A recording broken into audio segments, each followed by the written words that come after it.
Hey, it's a 24-bit gamer here, bringing you another 24-bit pickups.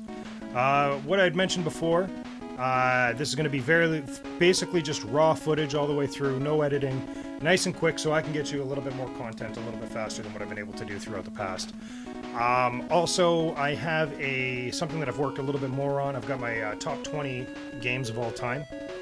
I've got part 1 out right now, and that's already out, so I'm going to put a link right below for you to check it out. And also, I have a part 2 coming out by Wednesday. So just keep an eye out for that. It should be by Wednesday. If not, it'll be Friday, but most probably Wednesday. Either way, keep an eye out for that, and by all means, comment about different games that you agree with. If you don't like them, go ahead, put them in there. I don't mind. I pretty much respond to every type of comment that comes my way. So, by all means, let me know what you think. Either way, I'm starting up on this pickup video, so it's not too long of a video.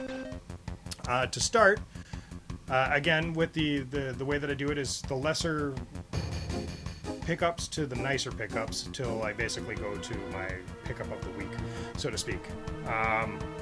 So I'm going to start this off with an NES cleaning kit. It is complete in box, which is sweet. I've got quite a few of these already, but I believe that you should, anytime you see these, pick these up. They're great. They're awesome for cleaning your systems out, and a lot of the times they come with little cards and stuff that you can clean out your games with. Nothing that a Q-tip couldn't do anyway. So those things are kind of useless. But the actual cartridge that slide in and out of your system, awesome to clean the original Nintendo. Love these things. Anyway, I paid $4 for it, so if you can find them under $5, just pick them up. Next, I got a pair of games, both for the NES, and that is Tengen Pac-Man, the licensed, Tengen Pac-Man, the unlicensed. Quite happy to have these games. I've always been wanting to get them. It's probably the best regular Pac-Man clones that you can get, or Pac-Man renditions that you can get, in my opinion. If you have any other suggestions for me to check out, let me know, because honestly, for just regular Pac-Man, this is the best I've been able to find. So, yeah, so that I picked up $5 for the one, and I ended up picking up the other one for $10. Decent deal. I think it's worth it, and it's the unlicensed one that I got for $10. Next, I ended up paying a little bit more than I wanted to. It cost me $15, but Super Dodgeball. This is an awesome game. Not really into sports games for the most part, but this one's on the borderline of sports. Awesome game, lots of fun. If you've never played it, give it a shot. It's basically dodgeball, but you can do super moves and jump moves. It's a lot of fun. Give it a shot. $14 for that one.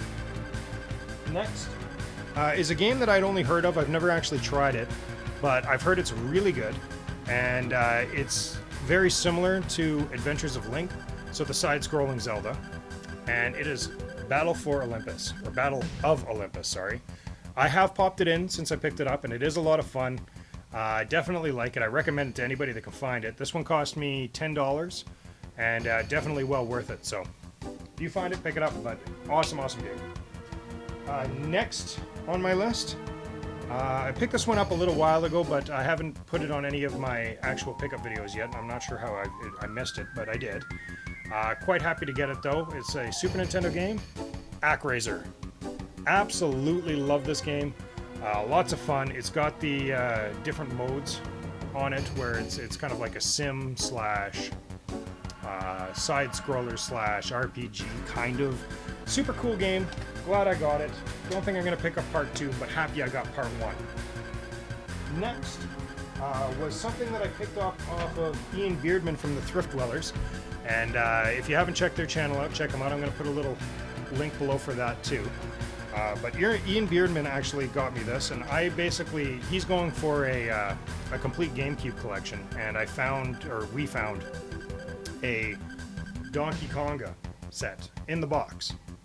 I helped pay for that. I gave him a little pitch-in for him to get the boxed version of it, and he gave me his copy of Part 2 and his Kongas.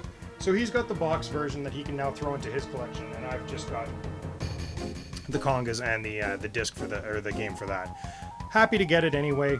I've always wanted to get them, but I never wanted to pay more than like $10 for them. So this worked out that I got the game and the bongos for like 15 bucks or something like that. I can't remember what it was, but it happened at RGU, or the retro gaming convention that we threw in the city here.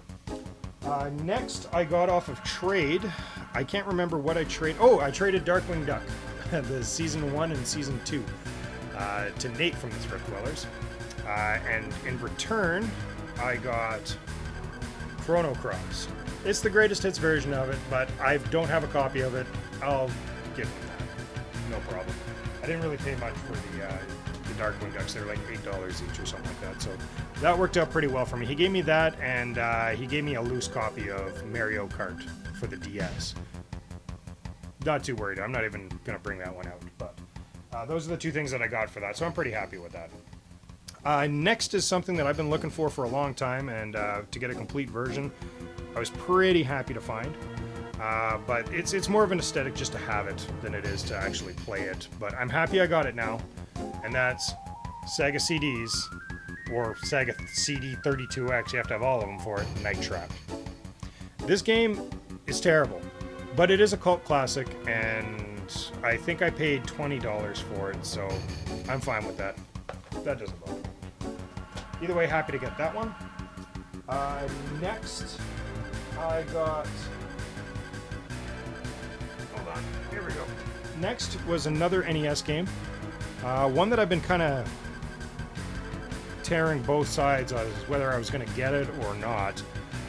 But I I have heard that it is a decent game. Maybe not the best game in the world, but a decent game. And I got it complete in box, so I'm happy about that too. But that's Aliens 3 for the Nintendo. Let me know what you think of it. I've never personally played it, but it looks pretty good, some of the shots that I've seen of it, so happy to get my hands on that. Next, I got, also from Beardman, he knew that I was looking for this, so he kept an eye out for it too. It's one of those ones that are pretty easy to get, but I just never ended up getting it. But that's Mario Kart Double Dash for the GameCube. Again, happy to get it. It's probably my favorite Mario Kart, and I don't know how I managed to never get this one, but it is an awesome game. Really happy to get that too. Next, maybe not so much happy to get this one, but it is kind of cool, and it's one that I've heard about. So it's good to have in the collection, I suppose.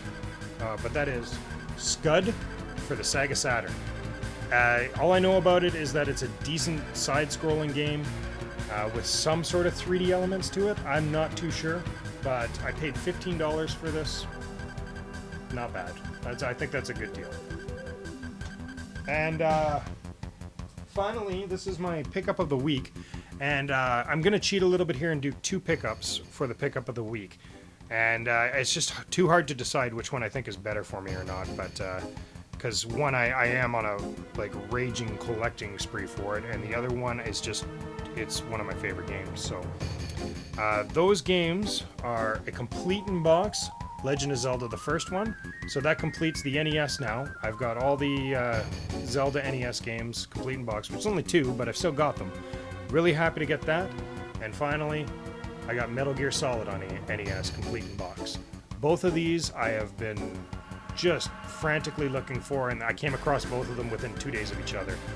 This one I paid a little bit more. This one's in absolute mint condition. I don't know if you can see, but there's no creases, no nothing. Everything's pretty much perfect on this. No dings. Even the cardboard's got a shine to it. That one I paid $50 for with a $10 discount.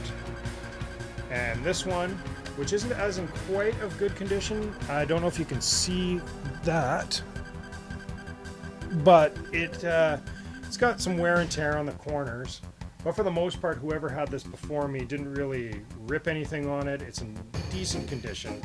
And again, this is one of my favorite games from when I was a kid, so that's awesome. Really happy to add those 2 things to my collection. Okay, well, that's it for the 24-bit pickups. It was a nice short one today.